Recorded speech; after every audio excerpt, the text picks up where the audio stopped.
Hey guys, welcome to Boss Kids Talk. My name is Sarah Ellis. Oh, my name is Jalen. And I'm Paris.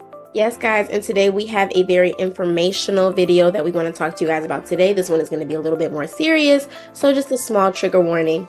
Today we are going to be talking about the ongoing conflict that the United States currently has with Iran and what that means to us as Boss Kids.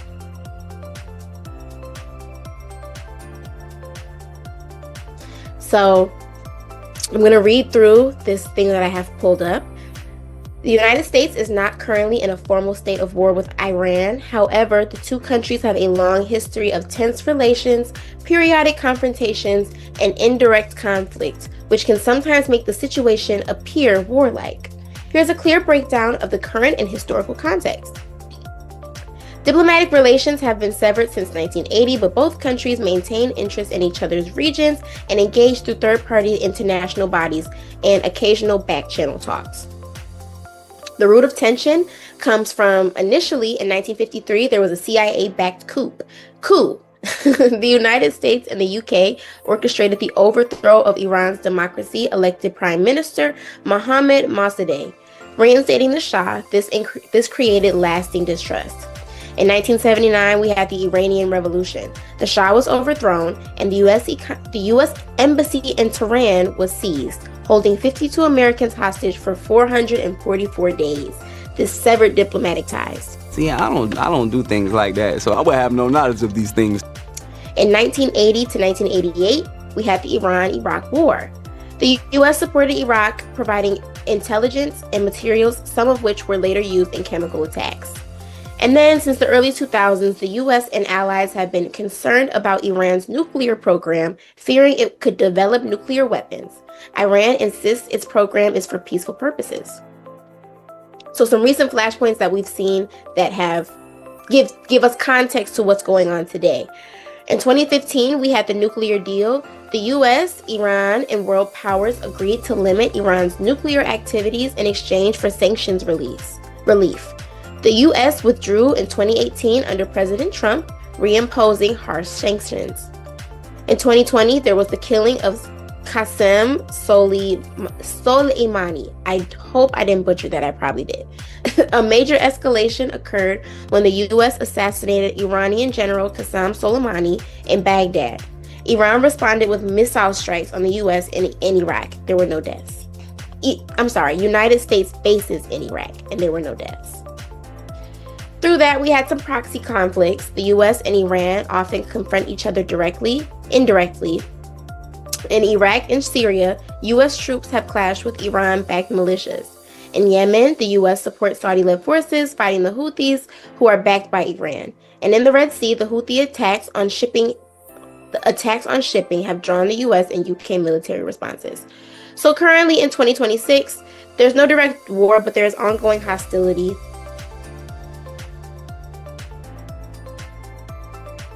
The U.S. maintains economic sanctions on Iran, and we have tried efforts to revive the nuclear deal, but they have since stalled. But diplomacy continues through intermediaries. Also, along with this, we have had the deaths of Iranian ministers, ministers of war or something like that. Somebody help me, because that's not in my notes. What does it say? Didn't we murder somebody? Somebody had died recently. It's a high official. Their leader. The Ayatollah? Yes, he was murdered. And then they closed the Strait of Hormuz. Hormuz, yeah. Hormuz, thank you. But it wasn't just the Ayatollah. They mined that whole area. Yeah. Well, they said they did.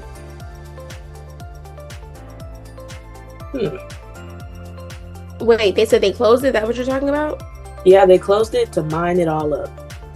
Yeah, they said they closed it, but since according to what I've seen on the internet, Iran has made an offer to all Asian and European countries and Arab countries that if they basically denounce Israel and the United States, they will have regain full access to the Strait of Hormuz, which is definitely a chess move. They ate that right on up. Yeah, I was about to say, you know what? And I like that. I agree. Yes. And honestly, I don't know if you guys saw this, but there was a video today of the Attorney General He was in an interview with the BBC or something like that. It was a British channel, but he had to get up and leave to go to some meeting that they were having in the like in the room where they talk about like war stuff, you know? And when he came back, he was visibly shaken. And something important that I saw that he said was, I just want to say, like, my son loves the military. I would definitely support my son joining the military and all that kind of stuff, which to me felt like advertising for a draft, like speaking highly of a potential draft and that it would be a good thing to be drafted. So. You know what? And that's actually a really good point to bring up, especially as a marketing major. I'm starting to see like a lot of propaganda that is kind of like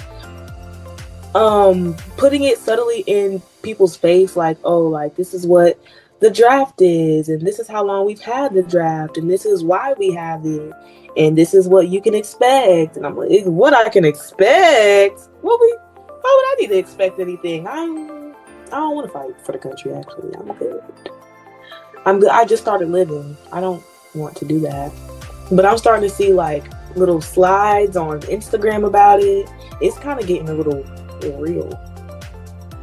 Yeah. Jalen, how do you feel about this kind of stuff? Pertaining to which part exactly? You can talk about whatever part stood out to you. With the draft, I don't think it's realistic. Because I don't actually expect them to do like a ground invasion to take over the country.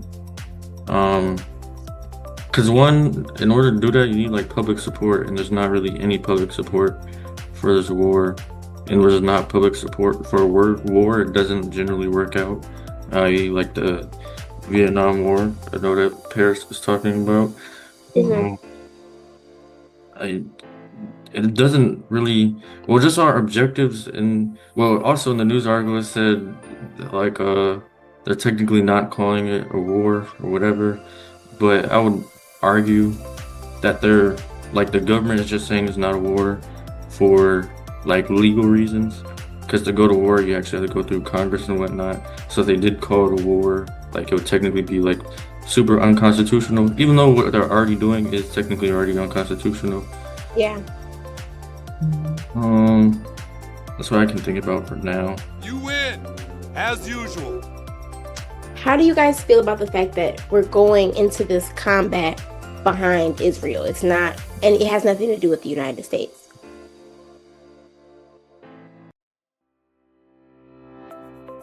It's always like that though. Like it never has anything to do with the United States at first. Like people really don't be like on that unless they just downright attack us on their own strength. It usually is always other countries fighting their own little battles, and then we just gotta just step in because we just always have to. And I don't think now is the time to be trying to like do all of that. I just don't. I really don't. I think it's because, well, you said like doing it for Israel, but I also think like in a sense the government, you know, the powers that be or whatever, in a sense it's also like doing it for themselves though, because Israel is what helps us to like project our power across the Middle East. So like in helping Israel, it also like helps with the people in power of the United States. It helps with their objectives. And yeah, it does, but it gets to a point where objectives and bullet points on a piece of paper start costing like people's lives. Yeah, their objectives aren't our objectives, but they just have their own objectives. Yeah, but you know, sometimes it gets that serious. And that's why I say like this little like spit, like whatever that we're going through right now, it just reminds me so much of the Vietnam War, because nobody wanted it, but we fought it anyway, and then we fought it and lost. Just so on point. Because we underestimated Vietnam. First of all, we're used to fighting wars on like open like land and space where there's not like stuff in front of you that you can't see, the ground, everything is just different. And they had like their own advantage. Like they knew their land, they knew everything about Vietnam because like they're from there. So I don't want us to ever get to the point where we're actually gonna do a ground invasion, and then we think that we're like big ball and shot calling. We know what we're doing, and then we embarrass ourselves, or we, stuff comes with that. And I don't think that leaders are thinking about that. Well, they never do. That's not their job to think about people. It's their job to think about each other. But Well, the thing is, their quote unquote objective for this special operation, they always said it was regime change. And in terms of, I mean, they could keep on killing the quote unquote leader, but that's not going to change the philosophy of the people that are in power there. And especially because, like, what they're trying to do is trying to get the, like, Iranian citizens to, like, uprise against the government. But I don't think bombing their cities is going to make them turn against their government. It's just going to make them turn against you. So I don't see how that's supposed to work. And then the other thing is because there's the duality of where I hear like a lot of Iranian citizens, they might not like their regime that they live under, like it's oppressive, it can be oppressive and whatnot, but they also don't necessarily want to live under an American regime either because they already did that. So I don't see how this is supposed to work at all. Yeah, I can understand that. I don't think it's going to. I think all of this, him going to war, I think, yes, Israel does play a large part, but I also think that Donald Trump is going to war with Iran so recklessly because it's distracting everybody from the Epstein files, and it's distracting people from the trying to push to take him to court and arrest him. I think at the end of the day, that's what the president of the United States currently is after. People have been being impacted by Israel since World War II. You know what I'm saying? So I think that's the main reason why this conflict is happening now. And in this time span that this conflict has been going on, we've seen certain files being taken off of the pages, taken off the sites, being in large numbers. So I think that all of it really is a conspiracy. But also on another note, not to get too deep into the conspiracy rabbit hole, but the more things I'm seeing about it's a bit too much for Auntie. But what do we do? Is there anything we can do about this? And if so, what do we do about this?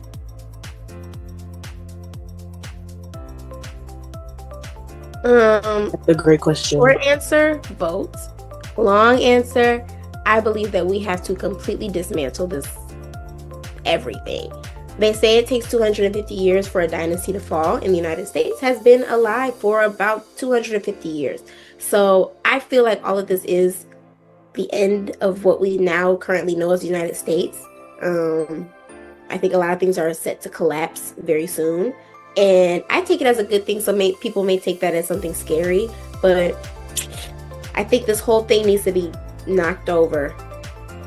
Well, it's pretty screwed up right now. So I would totally love to take my chances on something like it must be done, and all things must come to an end. You are perfect. So the American machine and what we have been for the last 250 years, that was set to change at some point in time. Go ahead. I was just saying, and I'm getting a little spiritual, but there's too much trauma and sadness and bloodshed that has happened as a result of the American machine and the American dream, for us to continue this way. And so if it were to topple over and we were to have to restart and people would have to leave the country, I say let it happen. And I think that we're definitely operating on systems that we created, that I ain't gonna say we, that this America created way back when, and everything is so different now. Like, first of all, we're free. So half the stuff that we had to go for back then, we definitely aren't going for now. And so are so many other groups and other different kinds of like people. Like, everybody's over the American government. Like, we're so over it. Well, like, people say they're over it though, but I don't see like enough action being taken. I mean, like I said, like, you have to be really pissed about something to like revolt against your own country. Like, you have to be very mad. And America hasn't seen like a real revolution in a very long time. Like, the last revolution uproar that we saw was when they stormed the Capitol. And Donald Trump told them to do that. Like, people are scared now. Like, people don't want to. First of all, they picking random people up off the street. It don't even really matter if you are alien or not. Like, they don't really care. Yeah, but They those picking are the people types up, of shoot them things off. that should definitely make you rebel. Like, if there were any situation to make you rebel, it should be like your government snatching people off the street. Oh, that's hard. I agree. I think that people should definitely start rebelling. People should definitely start trying to revolt and get their rights back. But I don't think that we really know how. And then America, we're so unserious. Like, I think a lot of people are content though. I think that's the problem. I think a lot of Yeah. people are, because we have things to pacify us now. Like, yeah. outside of what do they have back then? Like cocaine. Like, we don't have to do that now. We have TikTok and, you know, all these other things that we can use to distract us. And like, oh, look, the Epstein files and all this other stuff. And don't pay attention to what's really going on. Like, people are too distracted, or people aren't educated enough to even know like what's going on around them. That's another reason why people don't vote, because they don't be here. Like, they be here, but they don't be here. So yeah. So Don't mind though. I love a good protest, a good this has been a pretty somber episode. Well, guys, we did say there was going to be what does that say? A trigger warning? Yes, a trigger warning in this video. But, you know, guys, the world is not perfect, and it's important for us to be able to have these difficult discussions, because if we don't, knowledge is power, right? So it can be negative, it can be sad, but you'd rather be sad and informed and be able to work towards what we can fix than to be ignorant to things and be easily swayed. They want you to be dumb. They don't want you to know what's going on. yeah. They want birds on the ground, not in the sky. This is interesting. Yes, they do want birds in the sky. That's what the bourgeoisie was, but that's neither here nor there. Birds are in the CIA, man. That's a joke. Well, this has been the informative Boss Kids Talk Yes. episode. Thank you. Yeah, this was cool. Stay informed, guys. Vote in the midterms. Get this. The midterms are now. Yeah, they are. Yes. Midterms are now. Get that crazy cheese out of here. Let's give the power back to the house. Look up your Oh. state. Look up your state, whatever it is that you got to do. Make sure that you are doing your research and do your part. Put your boots on the ground, please. And guys, For real this midterm time. voting is at different times, so you might definitely want to Google what state you're registered in, register to vote, and then see when your registered state will be having midterm elections open. Yes, guys, I think that we are going to conclude this here. Knowledge is power. Stay informed. My name is Sarah Ellis. My name is Jalen. And I'm Paris. Bye, y'all. Hey Boss Kids Inc. family. We hope you enjoyed today's episode. Before you go, we have a small favor to ask that could make a huge difference. As a nonprofit, Boss Kids Inc. relies on the support of generous people like you to keep our mission going strong. Every donation, no matter how small, helps us create more amazing content, empower young leaders, and grow this incredible community. You can find the donation link right below this video. Your support means the world to us. And don't forget to like this video and hit that subscribe button so you never miss an episode. Thank you for being a part of the Boss Kids Inc. family. We'll see you next time.